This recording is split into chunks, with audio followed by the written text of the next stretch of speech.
કરે ચાલુ હો. Hello guys, welcome to my new blog. આજે તમારો માલગઢનો બંકો જાય છે સુરત બ્લોગ બનાવવા માટે. તો આપણે માલગઢના જે ગામ છે એને ગુજરાતના ખૂણે ખૂણેમાં ફેમસ કરવાનું છે. આમ તો ફેમસ છે પણ માલગઢનો ડંકો ગુજરાતના ખૂણે ખૂણે પાડવાનો છે. એટલા માટે આપણે સુરત જઈએ છીએ બ્લોગ બનાવવા માટે.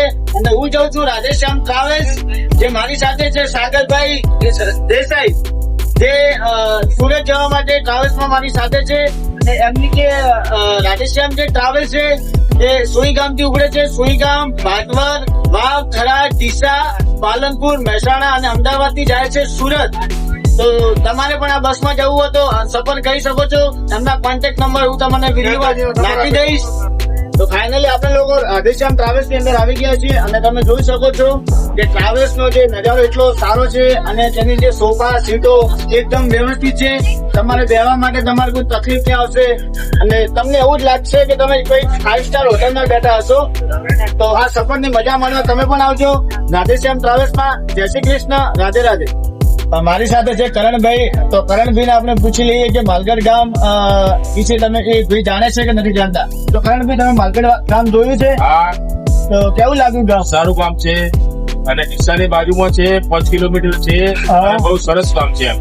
અને વસ્તી ધરાવતું ગામ છે. અચ્છા, અને તમે કઈ જગ્યાથી બિલોંગ કરો છો? અમે હાલ થરાદથી. અમારા જે કરણભાઈ થરાદથી છે અને એમને પણ માલગઢ ગામ બહુ ગમ્યું છે. એમને અમારે 2-3 વિડીયો જોયા છે, આજે બસમાં મળી ગયા છે.